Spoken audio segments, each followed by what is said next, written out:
سرکار جنازہ پڑھا دیتے. لیکن اب کی مرتبہ جو جنازہ حضور کے سامنے رکھا گیا، حضور نے انکار فرمایا میں جنازہ نہیں پڑھاتا. نبی پاک صلی اللہ علیہ وسلم سے عرض کی کہ یا رسول اللہ کیا وجہ ہے، حضور جنازہ کیوں نہیں پڑھاتے؟ فرمایا میں اس کا جنازہ اس لیے نہیں پڑھاتا کہ یہ میرے عثمان سے بغض رکھتا تھا. آج حضرت عثمان دا یوم شہادت، گزارش سمجھ آ رہی کہ نہیں آ رہی؟ سرکار دو عالم صلی اللہ علیہ وبارک وسلم کا دوہرا داماد سیدنا عثمان ذو النورین رضی اللہ تعالیٰ عنہ تو داماد عزت آلے، تو رسول اللہ کے داماد کی عزت ہی کوئی نہیں. اور یہ کیسے ممکن ہے کہ بیٹیاں ساری حضور کی ہوں لیکن دامادوں میں صرف مولا کائنات کی تم عزت کرو، باقیوں کو تم کہو ہم انہیں جانتے ہی نہیں؟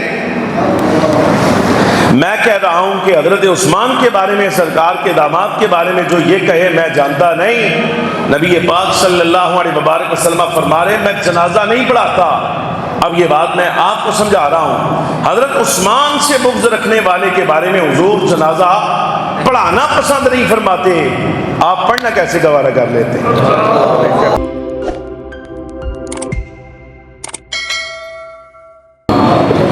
آج کا یہ اجلاس نبی پاک صلی اللہ علیہ وبارک وسلم کے اہل بیت کی شان و عظمت سمجھنے کے لیے انعقاد پذیر ہے.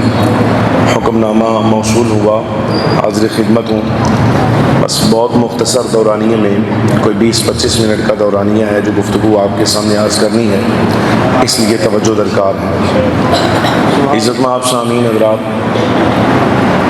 اللہ رب العالمین جل وعلا خلاق عالم، اینن تھوڑی دیر پیچھے بھی جاؤ، بعد پھر بلا لیں. بیٹے آپ پیچھے جاؤ، روٹی دے ٹائم تو کون بلانے آ جائیں. تو بڑے سمجھدار لوگ ہیں وہ ذرا قریب آ جائیں، بات آپ سے کرنی ہے.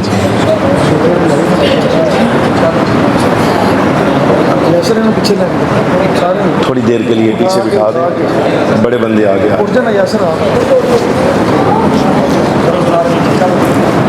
عزت مآب سامعین حضرات، یہ اللہ تبارک و تعالی جل وعلا کی قدرت اور اس کا انتخاب ہوتا ہے.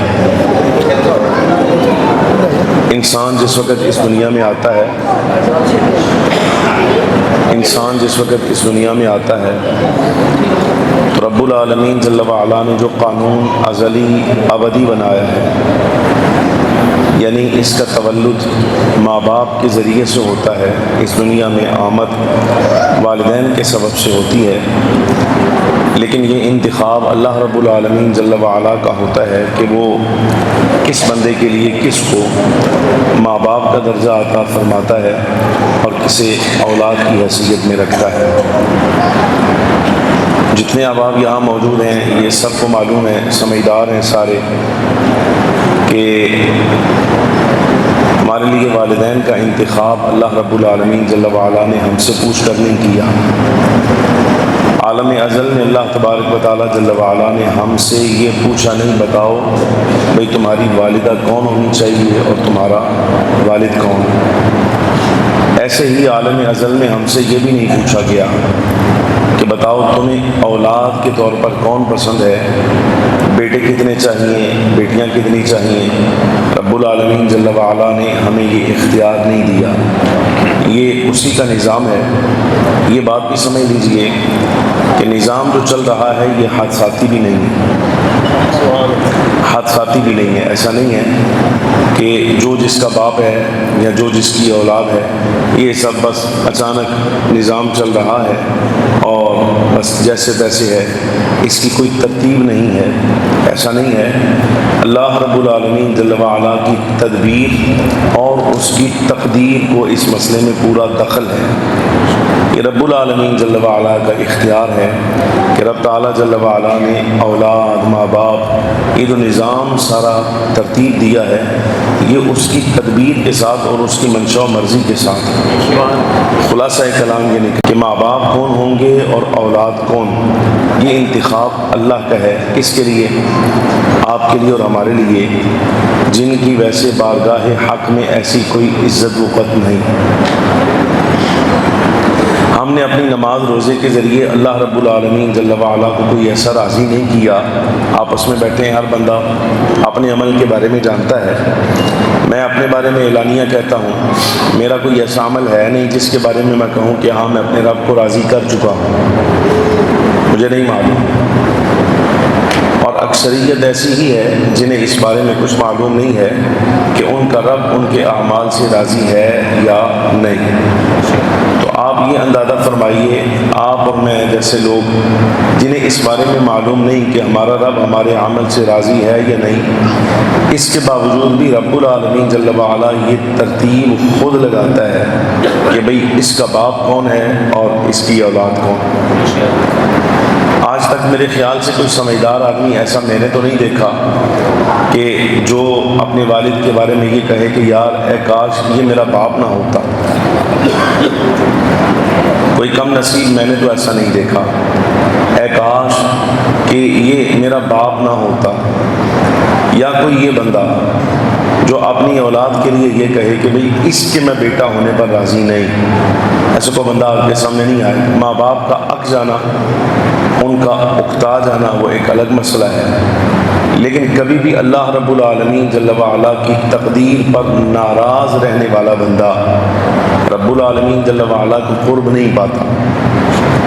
اب مسئلے کو سمجھیے گا، جب آپ کی اور میری بات ماں باپ کے لحاظ سے، اولاد کے لحاظ سے، تو یہ سب انتخاب اللہ کا ہے۔ میں یہ عرض کروں گا آپ کے سامنے سمجھنے کے لیے بھی اور سمجھانے کے لیے بھی، رب العالمین جل وعلا نے یہی سنت جاریہ حبیب کریم صلی اللہ علیہ وبارک وسلم کے لیے بھی رکھی ہے۔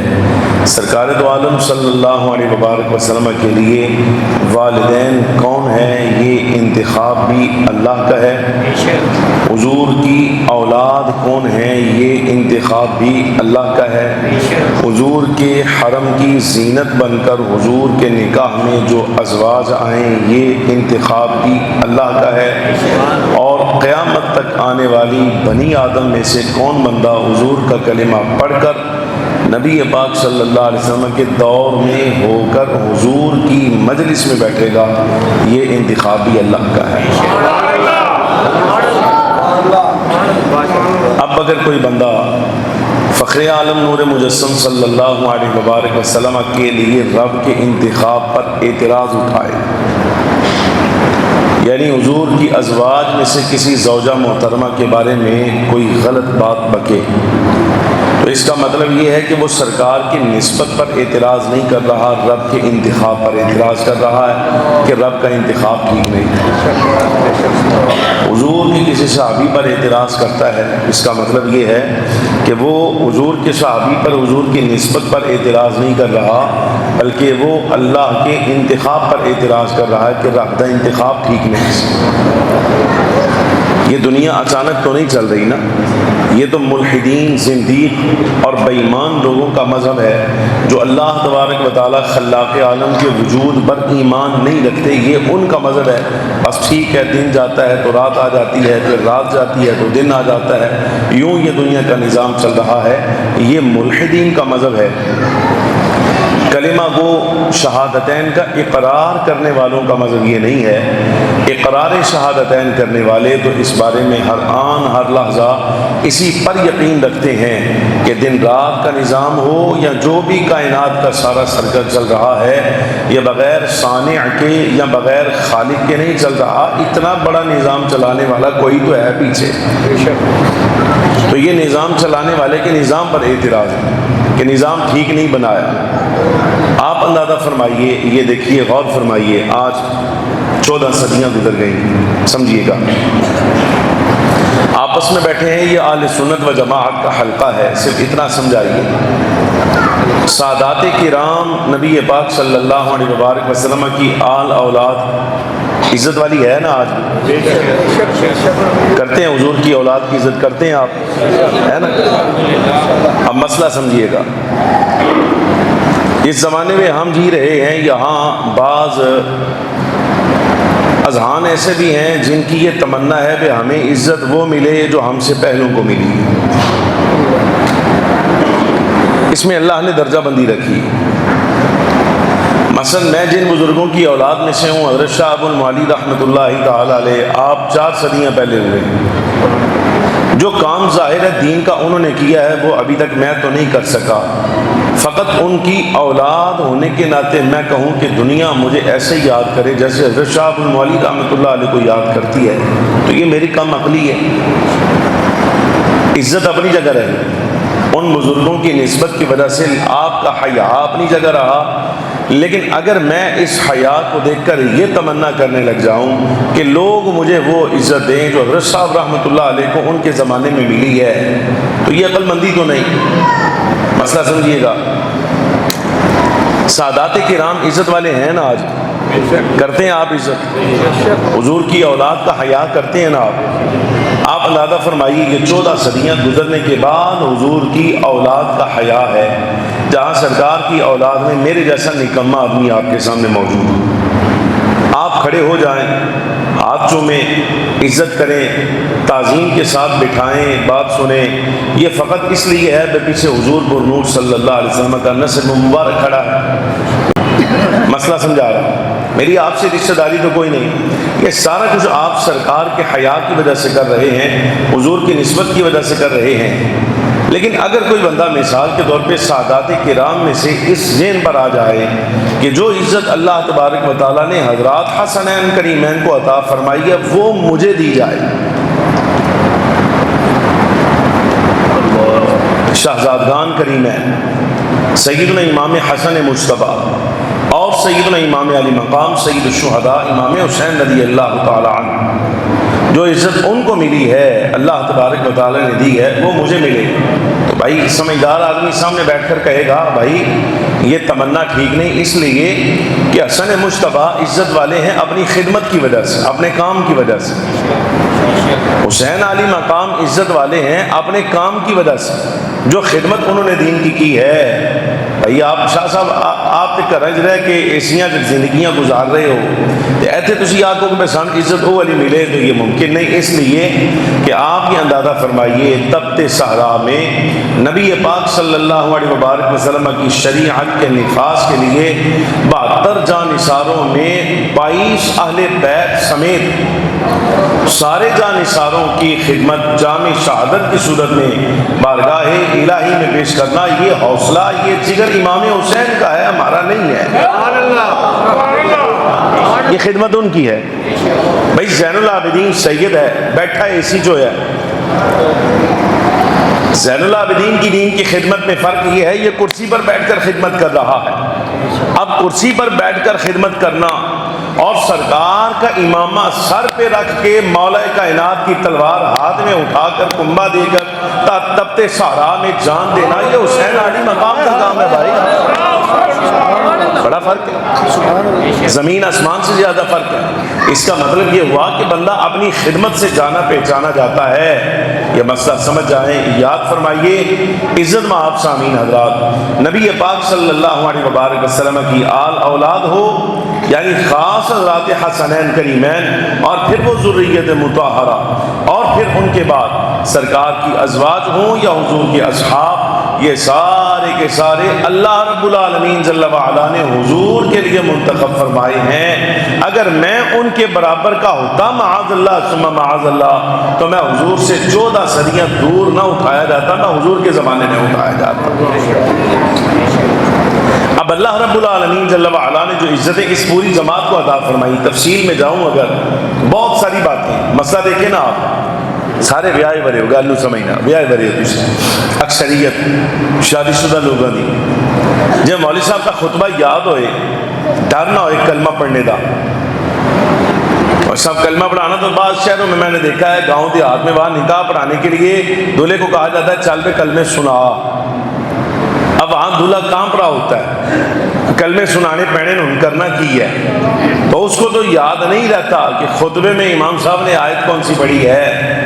لیکن ہمارے لاہور میں تو یہ رواج نہیں ہے کہ یہاں تو امام صاحب کلمہ پڑھاتے ہیں بھی پڑھ، تو اس طرح سے مثال کے طور پہ کلمہ پڑھتے وقت آپ کو وہ خطبہ اگر یاد ہو جو امام صاحب نے آپ کے ہمارے نکاح میں پڑھا تھا، اس خطبے میں یہ آیت پڑھی گئی، یا ایھا الناس اتقوا ربکم الذی خلقکم من نفس واحدہ وخلق منها زوجها وبث منہما رجالا کثیرا ونساء۔ معنی اس کا یہ ہے کہ اللہ رب العالمین جل وعلا نے سیدنا آدم اور سیدہ حوا سے ساری بنی آدم پھیلائی ہے۔ یہ کائنات کے سارے مرد ساری عورتیں اولاد آدم ہیں۔ تھوڑا غور فرماؤ، تھوڑا جہاں توجہ فرماؤ، سیدنا آدم علیہ السلام سے لے کر قیامت تک آنے والے جتنے انسان سارے مرد ساری عورتیں اس میں آگے کہ نہیں آئے؟ آ گئے نا۔ وَبَثَّ مِنْهُمَا رِجَالًا كَثِيرًا وَنِسَاءً، یہ سارے آ گئے، آپ بھی آ گئے، میں بھی آ گیا، سب عورتیں بھی ساری آ گئیں۔ آپ کی اندازہ فرمائیے عورتیں ساری آ گئیں، لیکن حضور پر نور صلی اللہ علیہ وبارک وسلم کے حرم کی جو عزت خواتین کو بنایا گیا، اللہ رب العالمین جل وعلا نے انہیں خالی اس آیت میں نساء کے زمرے میں نہیں رکھا۔ بہت سے مرد اور بہت سی عورتیں اللہ نے پیدا فرمائے، ان میں ان کا تذکرہ خالی نہیں رکھا، اس میں تو شامل تھے سارے ہی ہیں، لیکن آپ اندازہ فرمائیے پوری نسوانی جنس میں سے، یہ جو خواتین کی جنس ہے، عورت جنس میں سے رب العالمین جل وعلا نے پوری بنی آدم کی اولاد کی خواتین میں سے ممتاز کر کے جو سرکار کے حرم کی زینت بنائی ہیں، حضور کی منقوہہ بنائی ہیں، جنہیں سرکار کی عزت بنایا ہے، رب العالمین جل وعلا نے ساری کائنات کی عورتوں سے الگ کر کے انہیں خطاب فرمایا، یا نساء النبی، اے نبی کی بیویوں۔ مسئلہ سمجھو، اے نبی کی بیویوں۔ اب رب العالمین جل وعلا ساری کائنات کی عورتوں میں سے انہیں ممتاز فرما رہا۔ اب یہ وہ والی عورتیں نہیں رہیں جن کا تذکرہ یہ خطبہ نکاح والی آیت میں آیا تھا، اس لیے کہ ان کی نسبت بدل گئی ہے۔ اب ان کو نسبت حضور کی حاصل ہے، یہ حضور کے گھر کی عزت ہیں، تو رب العالمین جل وعلا نے انہیں عام بنی آدم میں نہیں رکھا، بلکہ ممتاز فرمایا ہے، خاص فرمایا ہے، اور چن کے ان کے بارے میں فرمایا اے نبی کی بیویو۔ بلکہ بات پوشیدہ نے دیکھی، آگے فرمایا یہ ہے یا نساء النبی لستن کاحد من النساء، اے نبی کی بیویو کائنات کی کوئی عورت تم جیسی ہو ہی نہیں سکتی۔ تم حضور کی جو ہو گئی، سادہ سا جواب ہے اس کا، تم کائنات کی کوئی عورت اب تم جیسی نہیں رہی، اس لیے کہ تم سرکار کی عزت بن گئی ہو، اب سرکار کی نسبت تمہیں حاصل ہو گئی ہے، نبی پاک صلی اللہ علیہ وبارک وسلم کے حرم کی زینت اور عزت ہو، اب کائنات کی کوئی عورت تم جیسی نہیں ہو سکتی۔ اس کا مطلب یہ ہوا یہ جو اضافت ہے، نسبت ہے سرکار کی طرف ہو جانا، اللہ رب العالمین جل وعلا نے اس میں بڑا کمال رکھا ہے۔ اب اہل سنت و جماعت کے نزدیک چونکہ اہل بیت کا مفہوم بڑا وسیع ہے، میں دو بندوں کا تذکرہ آپ کے سامنے کرتا ہوں، دو بندوں کا۔ یہ دونوں نبی پاک صلی اللہ علیہ وبارک وسلم کے گھر سے تعلق رکھتے ہیں۔ ان میں پہلا فرد وہ ہے، آپ اندازہ فرمائیے، اتنا اونچا بندہ، اتنا اونچا، جنازہ نبی پاک صلی اللہ علیہ وسلم کی بارگاہ میں ایک بندے کا لایا گیا حضور کے سامنے، سرکار کا دور مبارک ہے، جامع ترمذی۔ بھائی یہ دو روایتیں ہی آپ کو سنانی ہے، بات ختم ہو گئی۔ جامع ترمذی شریف، جنازہ لایا گیا، فخر عالم صلی اللہ علیہ وبارک وسلم کو جب بتایا گیا حضور فلانے بندے کا جنازہ، حضور فرمایا میں جنازہ نہیں پڑھاتا اس کا۔ گزارش سمجھ آ رہی ہے کہ نہیں؟ سبحان اللہ۔ میں تقریر تواڈے نال کر رہی ہوں، نہیں میں بزرگاں نال آ رہے ہیں، یہ جڑے میرے کھبے پاسے بیٹھے ہیں انہوں نے عرض کر رہے ہیں، پر میں تقریر تو سنا رہے ہیں، کوئی گوبھی دے پھلاں ہی تھوڑی تقریر کر رہے ہیں، فصلاں ہی تھوڑی بیٹھا۔ گزارش سمجھ آ رہی کہ نہیں آ رہی؟ یعنی خطیب کا مطلب یہ ہوتا ہے، عرض کر رہے ہیں ادب احترام نال، تعظیم نال، بڑے ہو، گزارش ہے۔ تقریر کا مطلب یہ ہوتا ہے کہ بھائی تقریر کرنے والا بولے گا تو باقی چپ رہن گے، جی ایک جگہ تے دو بندے تقریرا کرن تے پھر تسی میں دسو نا کون سنے گا تے کون سنائے گا۔ ادب احترام اخلاق مجلس کے آداب ہوندے، جتنی دیر اتنے بھائی پڑھتے ہیں میرے خیال دے نال میں خاموش رہا، میں تے گپا نہیں ماردا رہا۔ گزارش مسئلہ سمجھنا، جنازہ نبی پاک صلی اللہ علیہ وبارک وسلم فرمایا میں جنازہ نہیں پڑھاتا، حالانکہ حضور پر نور صلی اللہ علیہ وبارک وسلم کا اپنا اعلان تھا حضرات صحابہ کرام علیہم رضوان کو حضور کا آرڈر تھا کہ جب تک میں تمہارے درمیان موجود ہوں کوئی بندہ انتقال کر جائے مجھے بتائے بغیر جنازے نہ پڑھایا کرو، تدفین نہ کیا کرو۔ سبحان اللہ۔ یہ واقعہ پیش آیا کہ مسجد نبی شریف کی خادمہ انتقال کر گئی نا، مسجد کی شریف کی صفائی کرتی تھی، یہ خادم تھا سیاہ فام۔ حضرات صحابہ کرام علیہم رضوان کے دل میں خیال آیا بھئی مسجد کی خادمہ ہے، مسجد کا خادم ہے، یہ انتقال کر گیا، وصال کر گیا ہے، تو سرکار کو زحمت کیا دینی، سرکار کو زحمت کیا دینی، بھی ہم کر دیتے ہیں۔ اب جنازہ خود پڑھ کے سارے معاملات کر کے تدفین کر دی۔ چند روز کے بعد حضور پر نور صلی اللہ علیہ وبارک وسلم پوچھ لیا، فرمایا وہ خادمہ نظر نہیں آ رہی ہے، خادم نظر نہیں آ رہا، صفائی کرنے والے، یا رسول اللہ فوت ہو گئے۔ فرمایا مجھے بتایا کیوں نہیں؟ حضور زحمت مناسب نہیں سمجھی کہ آپ کو خادم سے زحمت دینا۔ نبی پاک صلی اللہ علیہ وبارک وسلم فرمایا ان کی قبر پر مجھے لے جایا جائے۔ سرکار قبر پر آئے، وہاں جنازہ پڑھا اور یہ جملہ ارشاد فرمایا جب تک میں تمہارے درمیان موجود ہوں مجھے بتائے بغیر اپنے مرنے والوں کی تدفین نہ کیا کرو۔ کیوں؟ اس لیے فرمایا کہ تمہاری تاریک قبروں کو اللہ میرے جنازہ پڑھانے کی وجہ سے منور فرما دیتا ہے۔ حضور جنازہ پڑھائیں۔ اب یہ التزام تھا، بلکہ احناف کا تو مذہب یہ ہے کہ امام الانبیاء صلی اللہ علیہ وبارک وسلم پر جنازہ فرض تھا۔ ہمارے اوپر فرض کفایہ ہے نا، مطلب یہ کہ علاقے کے 2-4 آدمی اگر مل کے پڑھ بھی دیں تو سارے علاقے والے بری ہو ذمہ۔ نبی پاک صلی اللہ علیہ وسلم پر فرض کفایہ نہیں تھا، فرض عین تھا۔ کیوں؟ غلامت مہربانی واسطے۔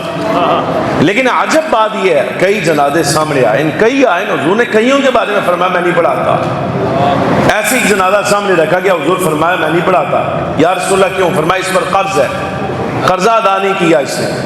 حضرت مقداد رضی اللہ تعالیٰ مولا کائنات شیر خدا کرم اللہ وجہہ الکریم آگے بڑھ کے عرض کرتے یا رسول اللہ آپ جنازہ پڑھا دیں، اس کا قرض ہمارے ذمہ ہم ادا کر دیں گے۔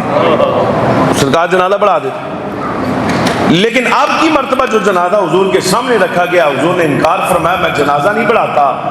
نبی پاک صلی اللہ علیہ وسلم سے عرض کیا کہ یا رسول اللہ کیا وجہ ہے، حضور جنازہ کیوں نہیں پڑھاتے؟ فرمایا میں اس کا جنازہ اس لیے نہیں پڑھاتا کہ یہ میرے عثمان سے بغض رکھتا تھا۔ آج حضرت عثمان دا یوم شہادت، گزارش سمجھ آ رہی کہ نہیں آ رہی؟ سرکار دو عالم صلی اللہ علیہ وبارک وسلم کا دوہرا داماد سیدنا عثمان ذو النورین رضی اللہ تعالیٰ عنہ، تو اٹے داماد عزت آلے تو رسول اللہ کے داماد کی عزت ہی کوئی نہیں۔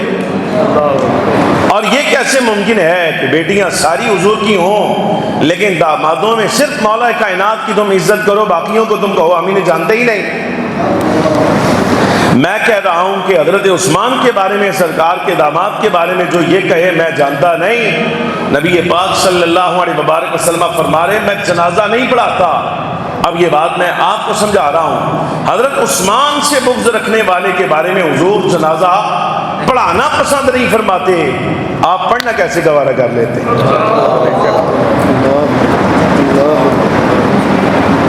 آپ جو جا کے دارالفتاح میں مسئلہ پوچھتے ہیں بھائی علاقے آلس سن منہ مارتا ہے، پاویں پرانی دوسری برادری کا بندہ ہے، یعنی سنی المذہب نہیں ہے اور برادری کا آدمی ہے، یہ ابھی شروع ہونے والا نا ان کا کام۔ گزارش میں سمجھ آ رہی کہ نہیں؟ گزارش ہے آپ یہ کہیں بھائی علاقے کا تھا، سنگی تھا، یار تھا، دوست تھا، بھائی ہوگا، لیکن جو بندہ عثمان ذو النورین کو گالی دیتا ہے حضور جنازہ پڑھا نہیں رہے اور اس کی تو ضمانت بھی کسی نے نہیں اٹھائی، یہ بھی بڑی عجیب بات ہے۔ قرضہ کسی کا تھا، مولا کائنات نے آگے بڑھ کے کہہ دیا یا رسول اللہ قرضہ میرے ذمہ آپ جنازہ پڑھائیں۔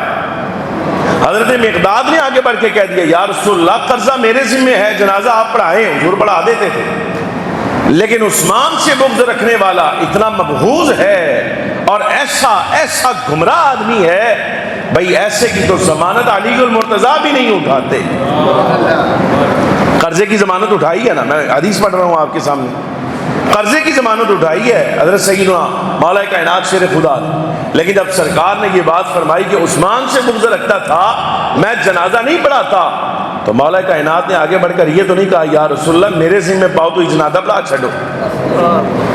نہیں فرمایا، اس لیے کہ عثمان کو اللہ رب العالمین جل وعلا نے یہ شرف عطا فرمایا ہے کہ حضور کے گھر کا فرد ہے، دوہرا داماد ہے حضور کا، اور ان کی عزت یہ ہے اپنی دوسری شہزادی صاحبہ سیدہ ام کلثوم رضی اللہ تعالی عنہا کہ قبر انور پر کھڑے ہو کر حضور پر نور صلی اللہ علیہ وسلم خود یہ صدا لگائیں، سرکار امام الانبیاء یہ صدا لگائیں، بھئی ہے حاضرین میں سے کسی بہن کا بھائی موجود یہاں، کسی بیٹی کا باپ موجود ہے؟ سب صحابہ متوجہ ہیں کہ سرکار کیا فرمانا چاہتے ہیں۔ ابھی ابھی تو حضرت سیدہ ام کلثوم رضی اللہ تعالی عنہا کی تدفین ہوئی ہے شہزادی صاحبہ کی، اور سرکار قبر مبارک سے ہٹے بھی نہیں، وہاں حضور یہ جملہ ارشاد فرما رہے ہیں کہ ہے کسی بہن کا بھائی یا کسی بیٹی کا باپ، میں اعلان کر رہا ہوں کہ وہ اپنی بہن کا یا اپنی بیٹی کا نکاح عثمان سے کر دے، باخدا میں محمد عربی کی 100 بیٹیاں بھی ہوتی تو یکے بعد دیگرے میں خود انہیں عثمان کے نکاح میں دیتا۔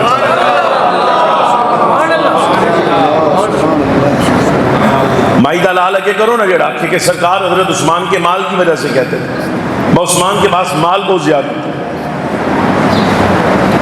خبیث ہوندے بندے نری ہو جاندے نا، عرض کر رہے ہیں بالکل ہی ٹیپ ہوندے نا، تے نبی پاک صلی اللہ علیہ وبارک وسلم کی نسبت کبھی حیا نہیں کرتے، کوئی اتنا بڑا بے ایمان ہو جائے آگے سے یہ کہہ دے، بس سرکار اس واسطے فرمایا سی حضرت عثمان کو مال چوکھا سی دے بیٹیاں سگی رہنیاں سن، لا حول ولا قوت الا باللہ العلی العظیم۔ کہہ رہے ہو وہ مالک ہیں جو یہ فرمائے کہ ہم تو نگاہ کریں تو پہاڑ سونے کے ہو کر چل پڑے، سمجھ آ رہی؟ اتنے غنی والد کی بیٹیوں کے بارے میں تم یہ سوچتے ہو کہ سرکار اس لیے فرماتے میں عثمان سوکھا بندہ ہے، مال زیادت سے میری دھیاں سکھی رہن گیاں، لا، بلکہ مسئلہ یہ تھا، آپ اندازہ فرمائیے عثمان کی طبع میں اللہ تبارک و تعالی جل وعلا نے یہ اثر رکھا تھا طبیعت میں کہ آپ رشتہ دیکھنے کے لیے جاتے ہیں، پہلے دماغ کی طبیعت سے استخارہ کراؤ یہ بارے ایدی طبیعت ساڑی بیٹی دی طبیعت میں ملتی کہ نہیں ملتی، پیر صاحب کو لو پوچھو، دعوت اسلامی علیہ کو لو پوچھو، فلانے شاہ صاحب کو لو، فلانے پیر صاحب کو لو، جا کے استخارہ کراؤ بھئی ستارہ میل کرتا ہے کہ نہیں ملتا، آپس میں مزاج ملتا ہے یا نہیں ملتا۔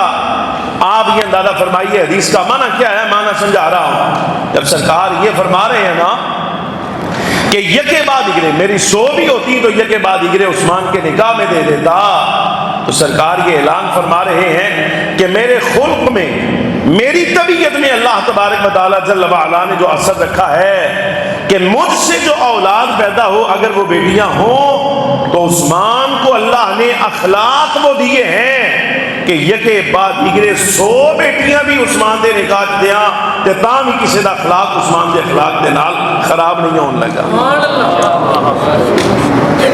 یعنی سادے لفظ میں دیتیاں سرکار 2 شہزادیاں حضرت سیدہ رقیہ اور سیدہ ام کلثوم، لیکن سرکار نے اعتماد عثمان غنی پر 100 بیٹیوں کے بارے میں فرمایا ہے۔ بدی میں نے 2 ہیں لیکن عثمان پر اعتماد مجھے 100 کے برابر ہے۔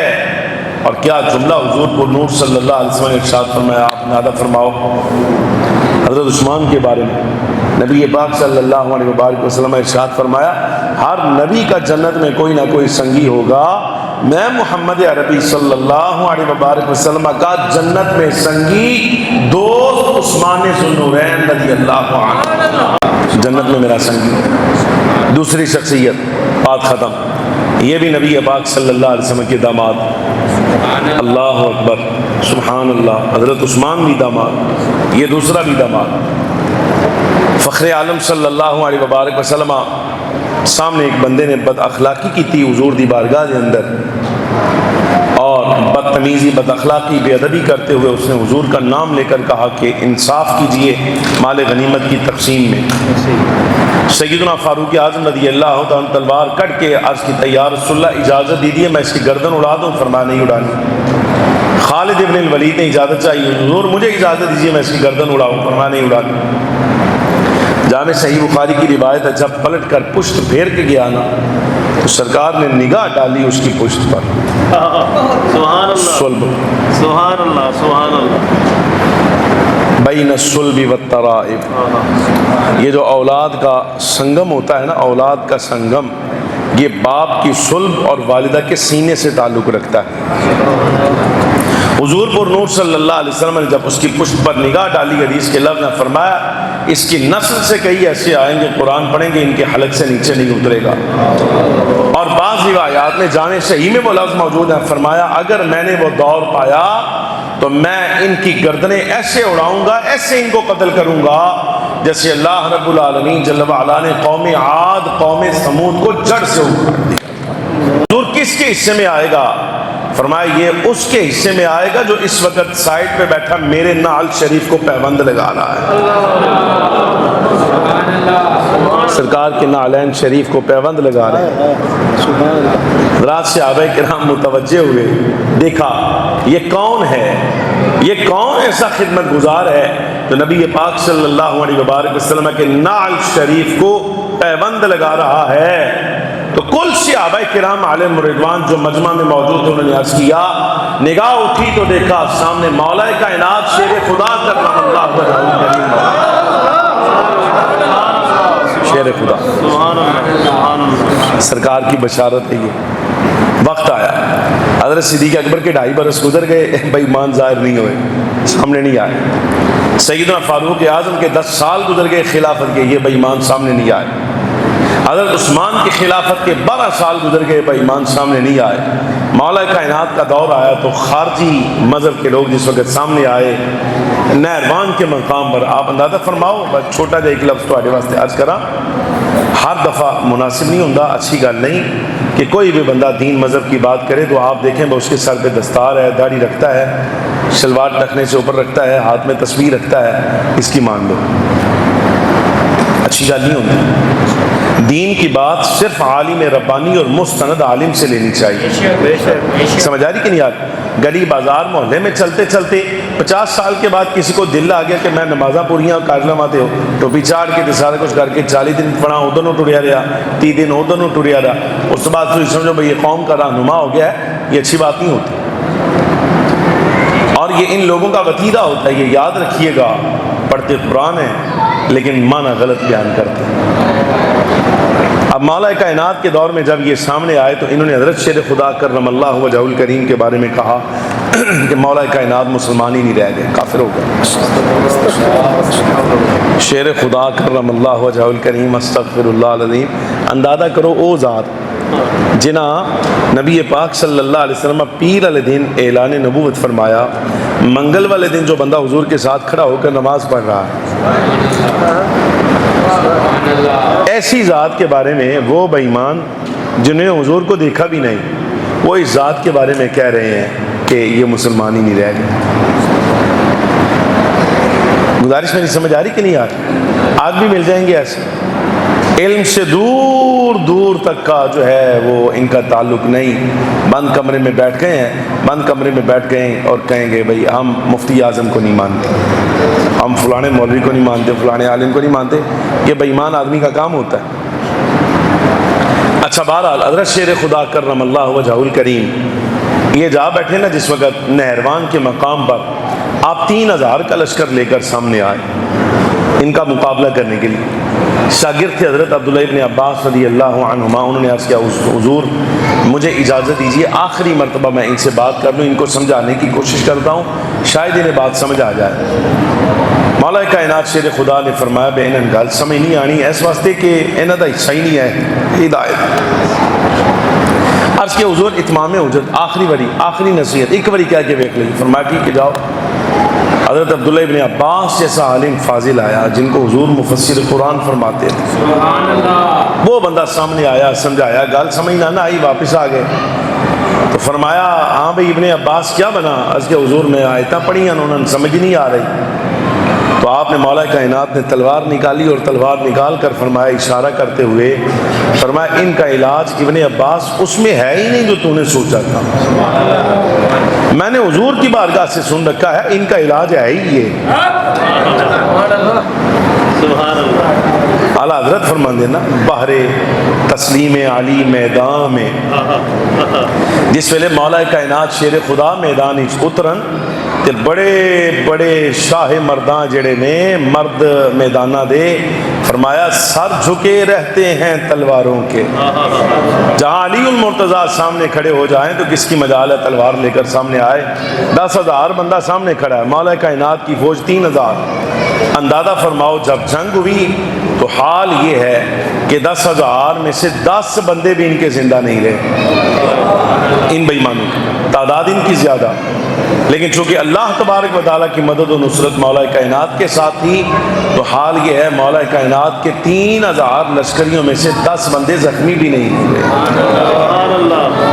عزت میں آپ سامعین حضرات, خلاصہ کلام کے دور پہ آج کر رہا ہوں, نبی پاک صلی اللہ علیہ وبارک وسلم کی سب عزتیں حیا والی ہیں, سمجھ آئیں یا نہ آئیں خیال رکھنا چاہیے. عام عظیم سرکار کے اصحاب ہیں, سرکار کی آل اولاد ہے یا حضور کی ازواج ہیں. اللہ تبارک و تعالیٰ نے خود انہیں حضور کے لیے منتخب فرمایا ہے. ان کے بارے میں ایسی بات کرنا جو ہماری سمجھ سے بالا تر ہے یہ ایمان خراب کرنے والی بات ہے. اللہ رب العالمین سمجھنے کی توفیق عطا فرمائے. وآخر دعوایا ان الحمد للہ رب العالمین. بسم اللہ الرحمن الرحیم. اللہم صلی علی سیدنا و مولانا محمد معدن الجود والکرم وآلہ وصحبہ وبارک وسلم. الہی کلمات خیر اپنی بارگاہ میں قبول فرما, تو ثواب عطا فرما. حضور پر نور شافع یوم النشور صلی اللہ علیہ وسلم کی بارگاہ میں پیش کرتا ہوں, قبول فرما. سب اصحاب اہل بیت اطہار ازواج مطہرات اولاد امجاد والدین کریمین کی بارگاہ میں پیش کرتا ہوں, قبول و منظور فرما. حاضرین کی جتنے عزیز رشتہ دار اس دنیا سے رخصت ہوئے سب کی روحوں کو درجہ بدرجہ یہ ثواب عطا فرما.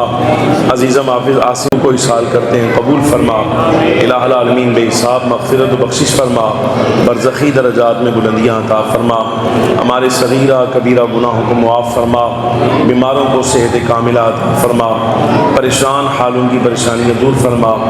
سب کے رزق حلال مال و جان عزت علم و عمل میں برکت عطا فرما. بانیان اجلاس کے رزق حلال میں برکت و وسعت عطا فرما. جتنے احباب دوست احباب شریک دعا ہیں سب پر اپنا فضل و کرم عطا فرما. الہ العالمین بیان کی گئی باتوں کو سمجھ کر یاد رکھنے کی توفیق عطا فرما. سلامتی ایمان سلامتی اعتقاد عطا فرما. اللہم ربنا تقبل منا انک انت السمیع العلیم. صلی اللہ علی نبینا و مولانا محمد و آلہ و صحبہ اجمعین برحمتک